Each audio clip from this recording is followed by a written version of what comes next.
Welcome to the Cabral Concept, where board-certified naturopath and integrative health practitioner Dr. Stephen Cabral shares how he was diagnosed at the age of 17 with a life-altering illness and given no hope for recovery. It was only after studying and traveling all over the world did he discover how to combine ancient Ayurvedic healing practices with state-of-the-art naturopathic and functional medicine to fully rebalance the body and re-energize it with life. It's time to discover how to get well, lose weight, and finally feel alive again. And now, here's your host, Dr. Stephen Cabral. Welcome back, everyone. We're here today with our first Cabral HouseCall of the weekend, going over episode 2080, which is, of course, our first Cabral HouseCall. And we are going to be taking you through our community's questions, just like we do every single weekend. I hope you're ready. I hope you're excited. We're going to be going through, again, a lot of what our community writes in about in order to figure out what is going on with our overall health, wellness, weight loss, and anti-aging based goals. So it's always fun for me to be able to see what's going on in the community. I know people are struggling. I know they're going through a lot of health-based issues, but the good news is this, is that we can figure this out together. We honestly can. I was able to figure out what was going on with my health with the help of mentors, and I hope to be, at least in some part, that for you as well. So my goal is to give you a second opinion, another place to look beyond conventional-based medicine.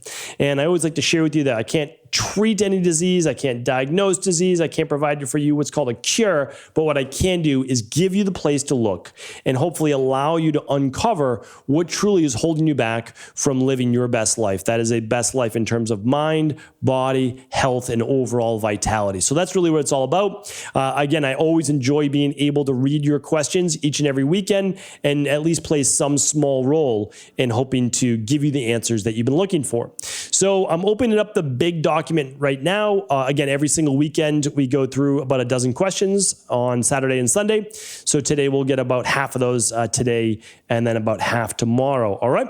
So let's dive in. Let's get started. The first question today is from Vabona. And the question is coming in from August 26th. Today is October 16th. So that is about 7 weeks? Yeah, about 6-7 weeks behind.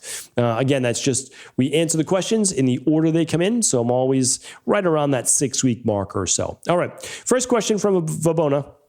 I recently found out that miralax has ingredients in it that are found in antifreeze. Said ingredients are said to cause many problems, including neuropsychiatric and kidney problems. I gave miralax to my son for a while from my doctor's recommendations. I'm terrified of all the damage I've done. What can I do to help my 5-year-old detox that is safe? Thank you. All right. Yeah, really sorry to hear that. Just keep in mind, medical doctors are well-meaning. They really are. They're not trying to hurt anyone, even with all the pharmaceuticals that they dole out. That's what they've been taught at medical school. Medical school has been infiltrated by big pharma, even Harvard University, that's been shown. So it is what it is, right? They're basically saying, okay, you take miralax, child's constipated, here's what you're going to use. It's over the counter. You can find it at CVS, Walgreens, etc. But that doesn't mean it's healthy, right? Medical doctors have never studied health. They've studied sickness, but they've never studied health. They don't take nutrition, right? They don't learn about functional medicine. They don't learn about herbs and vitamins and minerals and all these great things that our body runs off of. They only learn from a pharmaceutical-based disease perspective, which is great. If you have an acute-based issue in your life-saving circumstance, then you absolutely need that. But for everything else, again, you have to have an integrative health practitioner or a naturopathic doctor in addition to your medical doctor. Everyone should have a medical doctor, but not to get your health advice from, right? If you're very sick and something's going on, okay, you go see your medical doctor. Then to be healthy, you want to have a natural health doctor or an integrative health practitioner. That's really what it's all about. So the good news is that you can use natural products for constipation. And we use, again, for children, we'll just use magnesium bicarbonate or even a magnesium citrate. We will use a little bit of alkalizing vitamin C. We'll give more fruits in the diet without a doubt.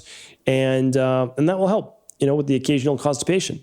So now in terms of detoxification, the good news is that you get your child back on a healthy eating plan. They've got their fruits, they've got their veggies in there. Maybe make a nice fruit smoothie in the morning with, he's 5 years old. I don't know the weight.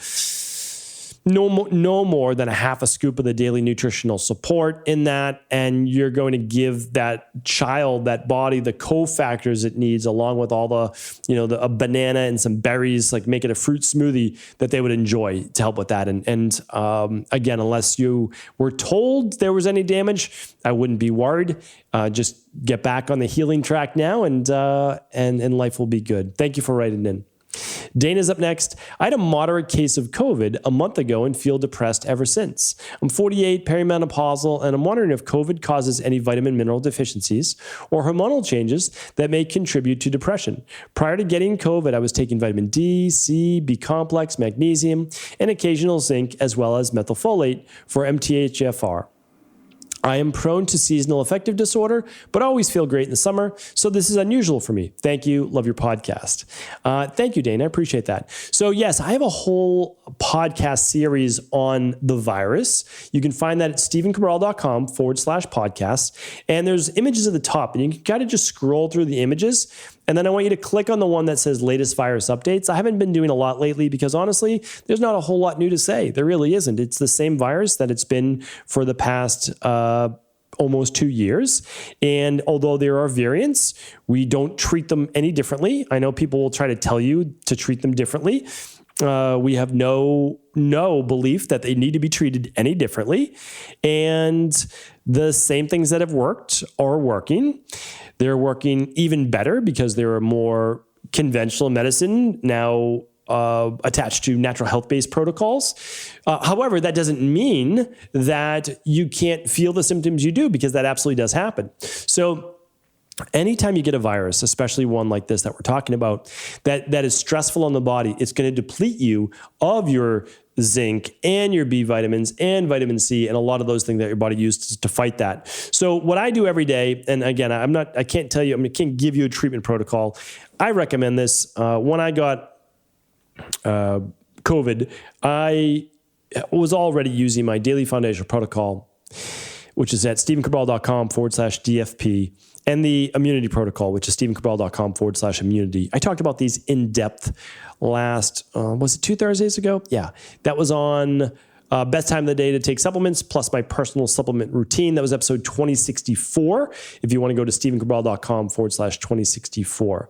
But when I got the virus, and I get any virus, I double my immunity protocol. So I do double the vitamin C, double the vitamin D, double the zinc for a 3-week period of time. And that helped me get my taste back. Certainly gave me a nice little boost in energy. But you also you do need to make sure that you're building your body back up, because it can be very stressful getting this type of virus. There's no doubt about it. So I don't know how long you've had it. You've had about a month. Okay. Yeah. And that's not uncommon. 6 weeks, maybe 12 weeks maximum to get yourself back to how you were before. I would start to ease in exercise. I would continue to make sure you're getting 8 hours of sleep a night. I would try to get some natural sunlight for sure. All of these things can be beneficial, plus the great nutritional supplements that you've been taking. All right. And just look for any underlying co-infections that may still be there. All right. That's really important to look at that as well. And then if you need to test your vitamin mineral levels, you can do the starter kit. And that's our at-home lab test. That's right at stevencabral.com/starter-kit. Okay, Anonymous is up next. It says, "Hi, Dr. Cabral. Thanks for taking the time to answer so many questions. I have a question about non-diabetic reactive hypoglycemia. I searched old episodes and found a brief explanation on episode 218, but I think my question is more specific. I have not been officially diagnosed. No matter the amount of carbs I eat or don't eat, my blood sugar drops an hour after I eat a meal to sub 70. At times sub 60, but then 2 to 3 hours later it spikes. During the day, the spike is generally 100 to 120, but after dinner it's 120 to 150. Fasting blood sugar is below 70 to 90. I dip into the 60s during the night a lot. My sugars are relatively low of the day until my dinner meal. That's when it gets to 120 to 150. It still goes back under 100 before bed. I'm wearing a continuous glucose monitor to see if I can identify the issues, but so far no luck. Like I mentioned, the same meal can cause little to no drop or spike, and then the next time it does. I've heard that reactive hypoglycemia is a precursor to diabetes, so I would really like to fix the underlying root cause before that becomes an issue.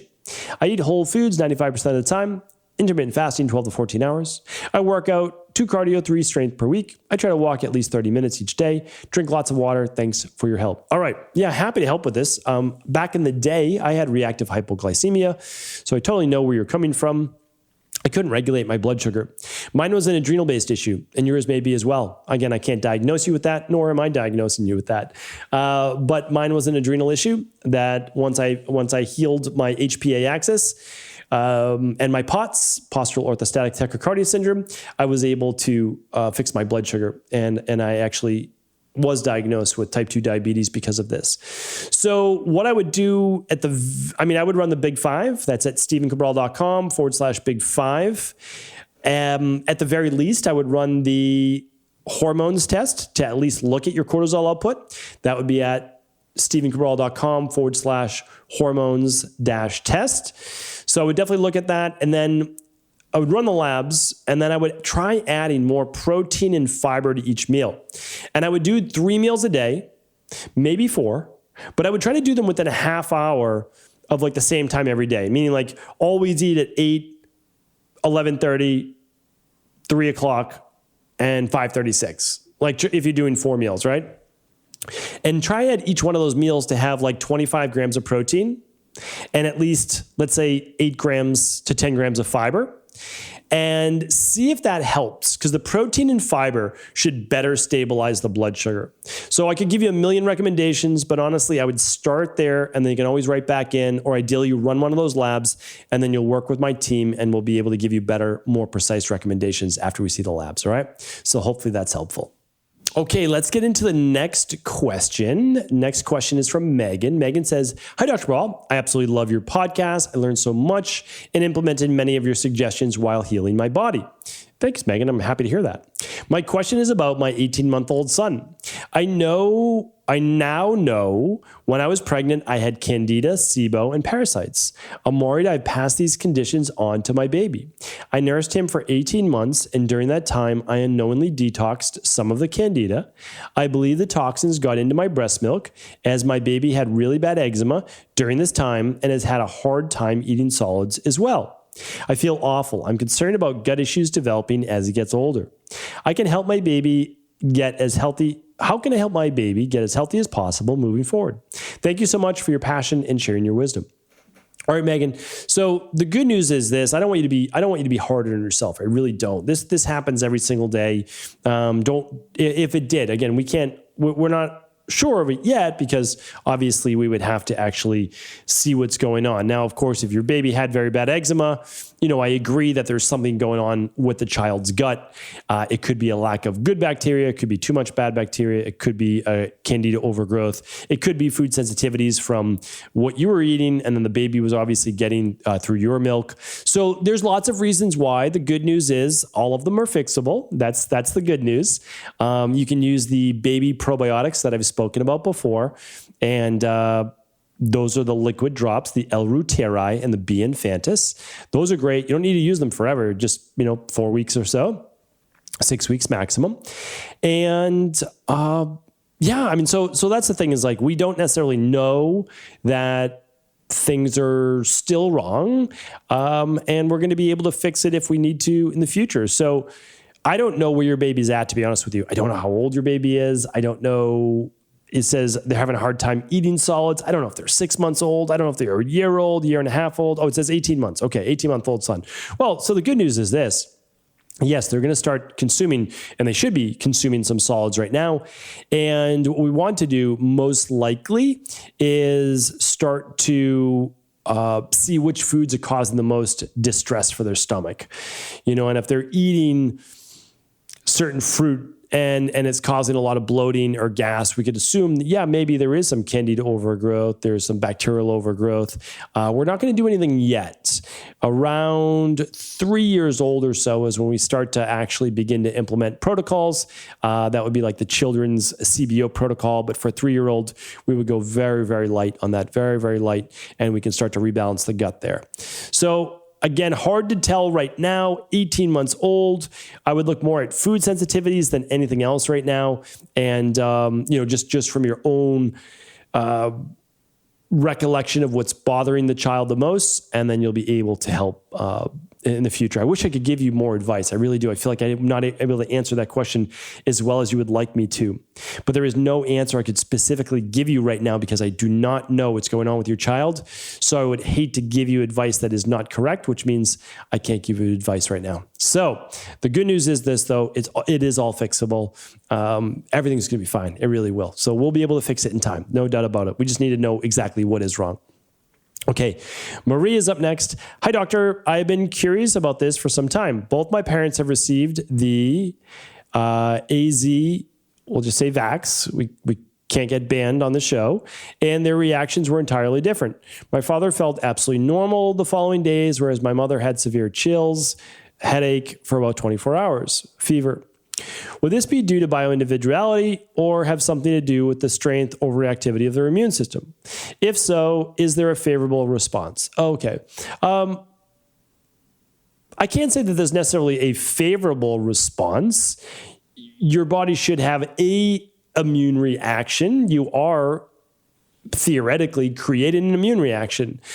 I don't think that you want it to be, this absolutely is about bioindividuality, by the way, 100%. I mean, we all know that our immune systems are varying degrees different, right? We all have the same immune system in terms of like what we were given, but it reacts differently. I've shared this many, many times before. My wife has an amazing Th1 dominant immune system. She never gets sick. She just doesn't. If she gets sick every couple of years, I'm like, are you okay? Really, are you okay? And she's better in 24 hours. There's maybe been once that I've known her in 20 years that she's been sick for a couple days. I mean, that's pretty impressive, right? Where me, I mean, I'm a very healthy individual, but I'm more Th2 dominant, and my body back in the day used to be sick all the time. Now, luckily, I'm very healthy, but that doesn't mean that if I let myself go, that I wouldn't start to get sick more often and have much more immune-based reactions because of my Th2 dominance. So, there's bioindividuality. If you recover in 24 hours, then that's obviously a good thing. You just have to make sure that you always talk to your doctor, very, very important, so that you can be checked for cardiomyopathy and you can be checked for blood clots, or you can be checked for any other potential issue that you want to keep an eye on. I mean, that's just something that you'd obviously want to make sure that it doesn't become a bigger issue, because you'd have to then potentially downgrade certain exercise that you're doing, and you'd want to keep an eye on blood clots for sure if anything happened like that. So that's that. All right. Thanid is up next. I had the jab and I regret it. How do I detox it from my body? Okay. So I just want you to know, I don't change any of the language in any of these. I don't want,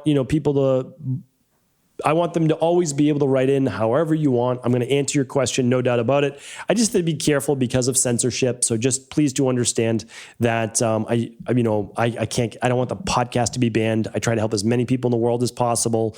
We've had about 25 million people download the podcast. I want to continue to do this work. And I've been censored before, and luckily I'm now out of that censored area on Instagram, where I was censored for about 7 months, meaning my account was taken from, maybe like 5,000 people, let's say, out of 100-something thousand people that follow would see it, and it went down to like 500. Like it was absurd. But here's the thing. So it's a very sensitive topic. I can't provide medical advice. I can't provide treatment protocols, cures. You know that. What I recommend is this.